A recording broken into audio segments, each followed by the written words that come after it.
حضرت سعد بن ابی وقاص جب اس آیت کریمہ کو سنتے ہیں فَلَا تُطِعْهُمَا وَصَاحِبْهُمَا فِي الدُّنْيَا مَعْرُوفًا، کہ تم ان کی اس مسئلے میں اطاعت نہ کرو، دنیا میں ان کے ساتھ بھلائی کے ساتھ رہو۔ پہنچتے ہیں اور اپنی ماں کو کھانا کھلانے کی کوشش کرتے ہیں، پانی پلانے کی کوشش کرتے ہیں۔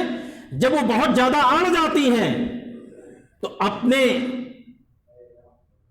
بانس کی تیلی لیتے ہیں یا کوئی ایسا سامان لیتے ہیں جو اس وقت میسر ہوتا ہے، وہ دونوں دانتوں اوپر اور نیچے کے دانتوں کے نیچے دبا دیتے ہیں، جس سے ان کی ماں کا منہ کھل جاتا ہے، اور اسی راستے سے وہ کھانے کی سپلائی کرتے ہیں کہ میری ماں زندہ رہے۔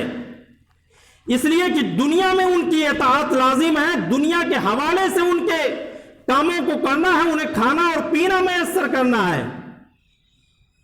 تو یہ آیت کریمہ اس بات پر دلالت کرتی ہے کہ صرف شرک اگر والدین کہتے ہیں کرنے کو تو صرف انہی باتوں پر ان کا انکار کیا جائے گا، اور اگر والدین حالت کفر میں ہیں پھر بھی ان کے ساتھ دنیا کے اعتبار سے جو ان کا رہن سہن ہوتا ہے، جو ان کی بود و باش ہوتی ہے، جو ان کے لیے کھانے اور کپڑے کا مسئلہ ہوتا ہے، وہ سب کچھ ایک مسلمان اولاد کو اپنے والدین کے حق میں پورا کرنا ہے۔ تو بھلا بتائیے، ہم سب کا گھرانہ مسلمان ہے، ہم سب کے والدین مسلمان ہیں، تو بدرجہ اولا ہمارے اوپر یہ لازم اور ضروری ہوتا ہے کہ ہم اپنے والدین کی خدمت میں پیش رہیں، انہیں کوئی تکلیف نہ پہنچنے دیں، ان کی زندگی کا سامان ہم بن جائیں۔ جب ہم چلنے پھرنے کے قابل نہیں تھے، جب ہم اپنے پاؤں سے چل نہیں سکتے تھے، جب ہم خود سے کھانا نہیں کھا سکتے تھے، جب ہم خود سے پانی نہیں پی سکتے تھے، وہی ماں ہے جو ہم کو پانی پلاتی تھی، وہی ماں ہے جو ہم کو کھانا کھلاتی تھی، وہی ماں ہے جو سردیوں کے موسم میں گیلے بستر پر سو جایا کرتی تھی اور اپنی اولاد کو سوکھے بستر پر سلا دیا کرتی تھی۔ تو جب وہ ماں بوڑھی ہو گئی، جب وہ والدین بوڑھے ہو گئے، تو وہ گویا کہ اسی بچے کی ضمن میں آ گئے۔ اب آپ کو ان کے لیے سوکھے بستر کا اور گرم بستر مہیا کرنا ہے، انہیں اچھا اور گرم کھانا میسر کرنا ہے۔ اگر ایسا کوئی نہیں کرتا ہے تو وہ شریعت کے نگاہ میں مجرم ہے۔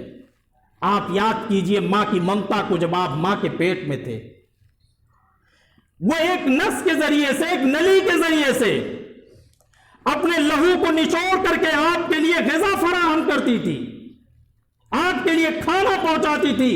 کبھی جا کر کے تنہائی میں ایک ڈاکٹر سے پوچھئے گا کہ ماں جب مادر رحم میں بندہ ہوتا ہے، ایک بچہ جب مادر رحم میں پل اور بڑھ رہا ہوتا ہے، تو وہ جو کچھ کھاتی ہے اور جتنے وٹامنز لیتی ہے وہ سب بچے کو لگتی ہے کہ نہیں لگتی ہیں؟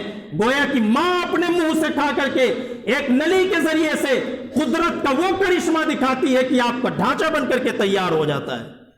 اور ہم ہیں کہ اس دنیا میں آنے کے بعد اس ماں کی ممتا کو للکارتے ہیں، اس باپ کی زندگی کو جس نے اپنی پوری زندگی آپ کو بنانے پر داؤں پر لگا دیا، اس باپ کی شفقت و محبت کو للکارتے ہیں کہ آپ نے ہمارے لیے کیا کیا۔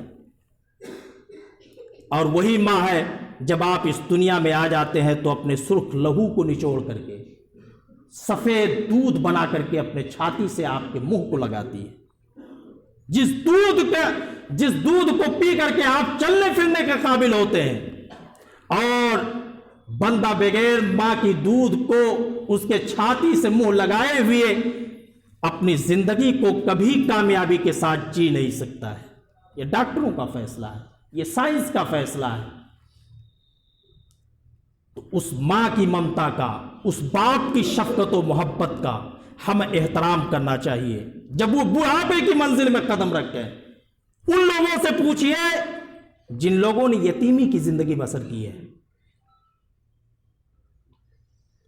جنہوں نے اپنے والدین کا چہرہ نہیں دیکھا ہے، جو آشرموں میں اپنی زندگی بتا رہے ہیں، جو اناتھ آشرموں میں رہ کر کے دوسروں کے سائے میں پل اور بڑھ رہے ہیں، جا کر کے کبھی ان کے سر پر اپنے ہاتھ کو رکھ کر کے شفقت کی چھاؤں میں سر کر کے دیکھیے کہ والدین کس قدر نعمت ہوتے ہیں، کس قدر زندگی کا اہم جز ہوتے ہیں، کہ اگر ان کو جدا کر دیا جائے تو خاندان جدا ہو جاتا ہے، اگر وہ الگ ہو جائیں تو پورا خاندان بکھر جاتا ہے اور منتشر ہو جاتا ہے۔ تو ایسا آدمی لعنت کا مستحق ہے۔ پیارے نبی علیہ الصلوۃ والسلام کی زبان سے ارشاد ہونے والے کلمات بتاتے ہیں کہ ایسے آدمی سے اللہ ناراض ہو جاتا ہے۔ اور آپ جانتے ہیں باپ جنت کے 8 دروازوں میں سے ایک دروازہ ہے، بغیر باپ کی اجازت کے کوئی آدمی جنت میں داخل نہیں ہو سکتا۔ بغیر ماں کی ممتا کو حاصل کیے ہوئے اور ماں کی دعاؤں کو حاصل کیے ہوئے ایک آدمی جنت کا چہرہ نہیں دیکھ سکتا ہے، اور جنت میں گھسنے کی بات، جنت میں داخل ہونے کی بات تو دور کی ہے۔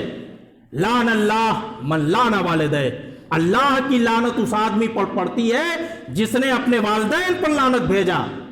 اسی لیے پیارے نبی علیہ الصلوۃ والسلام نے ارشاد فرمایا دوسری حدیث میں کہ آدمی اپنے والدین کو گالی گلوچ دیتا ہے۔ صحابہ کرام نے سوال کیا، یہ چیز بہت ناگوار لگی کہ کیسے ایک آدمی اپنے والدین کو گالی دے گا؟ کہا جب تم کسی دوسرے کو گالی دیتے ہو جھگڑا کرتے وقت، اس کی ماں بہن اور بیٹی کی گالی دیتے ہو، تو اس کے بدلے میں جب وہ آپ کی ماں بہن کو گالی دیتا ہے تو اس گالی کے مجرم اور اس گالی کے گنہگار آپ ہوتے ہو۔ آپ اگرچہ اپنے منہ سے نہیں دے رہے ہو، آپ نے اس کی ماں بہن کو گالی دیا ہے، لیکن جب وہ آپ کی ماں بہن کو گالی دیتا ہے تو اس کا صحرا آپ کے سر بدا کرتا ہے۔ اور دوسری حدیث میں پیارے نبی علیہ الصلوۃ والسلام نے بیان فرمایا لعن اللہ من سب والدہ، لعنت ہے اس آدمی پر جس نے اپنے والدین کو برا بھلا کہا۔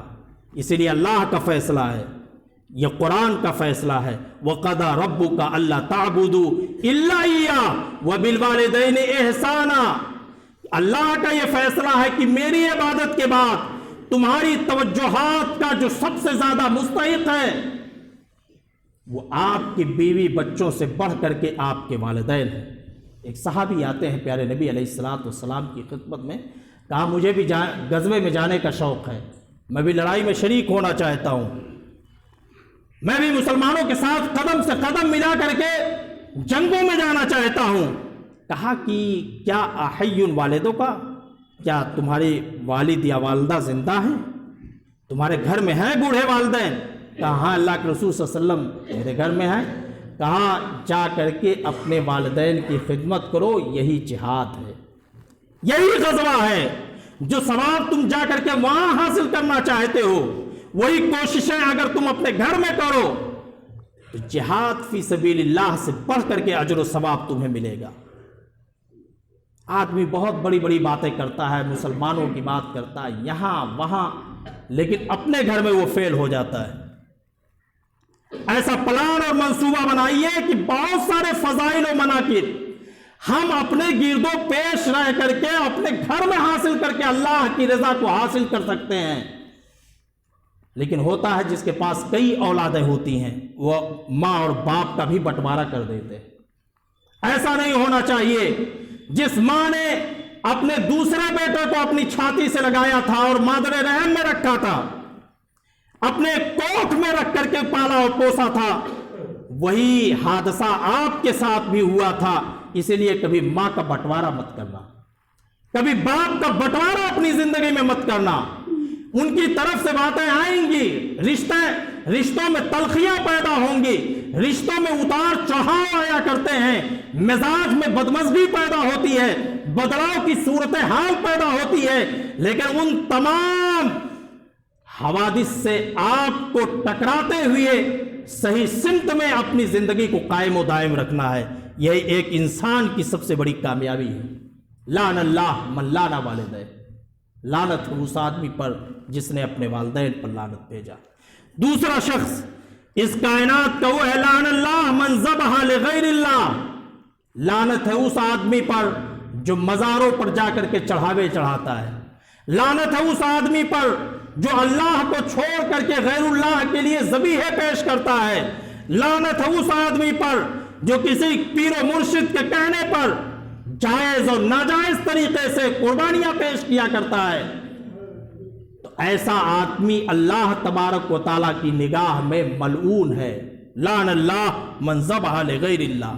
قربانی اگر دی جا سکتی ہے، صدقات اگر پیش کیے جا سکتے ہیں، اور اسی طریقے سے کسی بھی موقع پر صرف اور صرف قربانی اگر دی جا سکتی ہے تو صرف اللہ کی رضامندی کے لیے دی جا سکتی ہے، اللہ کا نام پڑھ کر کے دیا جا سکتا ہے۔ یہاں تک کہ کوئی بھی ذبیحہ اگر بغیر بسم اللہ کے ہے تو ایک مسلمان کے لیے جائز ہی نہیں۔